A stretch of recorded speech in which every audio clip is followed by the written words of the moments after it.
প্রিয় দর্শক আসসালামু আলাইকুম।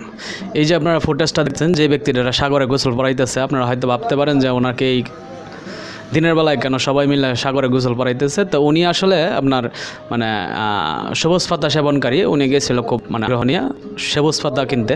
তো সবুজ পাতা কিনতে গিয়ে এলাকার যে সাধারণ জনগণ আছে তাদের হাতে ধরা হয়েছে। তাদের হাতে ধরা খাওয়ার পর তারা সবাই মিলে আসলে তাকে একটু আপ্যায়ন করতেছে। তাকে যেহেতু সে সবুজ পাতা সেবন করে, তার শরীর সবসময় হিট থাকে, এই জন্য তাকে একটু আপনার ঠান্ডা করার চেষ্টা করতেছে। আপনারা অবশ্যই কীভাবে তারা পানির ভিতরে নামায় তাকে ঠান্ডা করতেছে। এনে আমি অবশ্যই এলাকার যারা আছেন, যারা এই কাজটা করছেন, তাদেরকে অবশ্যই ধন্যবাদ দিতে চাই। কেন ধন্যবাদ দিতে চাই? যে এইভাবে যদি ছোট ছোট আকারে যদি আসলে উদ্যোগ নেওয়া হয়, তাহলে একদিন এই ধরনের আপনার সবুজ পাতা সেবনকারী বা সবুজ পাতা বিক্রয়কারী, ঠিক আছে, সবাই আস্তে আস্তে ভয় পেতে শুরু করবে এবং তারা এই জায়গার থেকে বেরিয়ে আসতে শুরু করবে। তো এই জন্য আমি তাদেরকে ধন্যবাদ দিচ্ছি। সেই সাথে আমি আরেকটা জিনিস যেটা বলতে চাই, যে এদের মধ্যে আসলে এই যে ক্ষুদ্র সেবনকারী যারা আছে, সবুজ পাতা সেবনকারী আছে, তাদেরকে যেমন শাস্তির আওতায় আনা উচিত, ঠিক তেমনি যারা আসলে বিক্রেতা আছে, যারা ডিলার, ঠিক আছে, এলাকার ভিতরে কিন্তু এরকম মনে করেন যে 2-4টা থাকে, যারা মনে করেন পুরো এলাকার ভিতরে এই ধরনের কার্যকলাপ চালায় যায়। তো তাদেরকে আগে এই ধরনের শাস্তির আওতায় আনতে হবে। ওদেরকে যদি শাস্তির আওতায় আনা যায় ঠিকভাবে, তাহলে আমার মনে হয় যে অটোমেটিকলি এগুলো বন্ধ হয়ে যাবে। শুধু যে এইটা শুধু সবুজ পাতা সেবনকারী বিষয়টা এরকম না, এর ছাড়াও যারা যারা এই ধরনের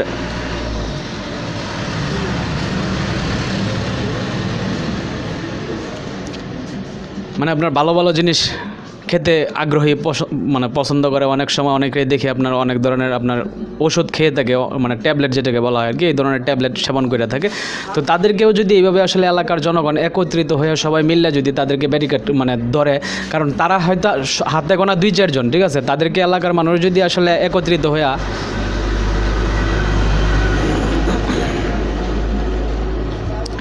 আটক করে এবং তাদেরকে যদি এই ধরনের শাস্তির আওতায় এই ধরনের একটু আপ্যায়নের জায়গায় যদি নিয়ে আসা হয়, তাহলে আমার মনে হয় তারা এই ধরনের কাজ থেকে অবশ্যই বেরিয়ে আসবে বা তাদেরকে বের করে আনা সম্ভব, ঠিক আছে। তো যাই হোক, দেখতে থাকেন ওনাকে শেষ পর্যন্ত আসলে শাস্তিটা কীভাবে দিচ্ছে, ঠিক আছে। উনি লাস্ট পর্যন্ত দেখা যাচ্ছে উনি কানে ধরে আসলে তওবা করতেছে, উনি আর আসবে না। তো আর কথা বাড়াতে চাচ্ছি না, সম্পূর্ণ ফুটেজটা দেখেন, আশা করি মজা পাইবেন।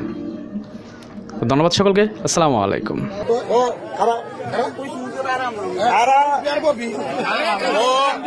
সবার সামনে কর জীবনে মোবাইল বন্ধ করো, জীবনে মোবাইল বন্ধ করো, আর জীবনে গাঞ্জা নেশা করবো না। দ্বিতীয়বার যদি কোনোদিন এই বাহাদুরপুরের আশেপাশে গাঞ্জা বিক্রি আর গাঞ্জা খাওয়ার লিগা দেখবো, আজকে তো ছাইড়া দিলাম, কিন্তু এরপরে কিন্তু আর কোনো ছাড় নাই। মন থাকবো আর জীবনে দেখবো। বাড়ি কই? বাড়ি কই?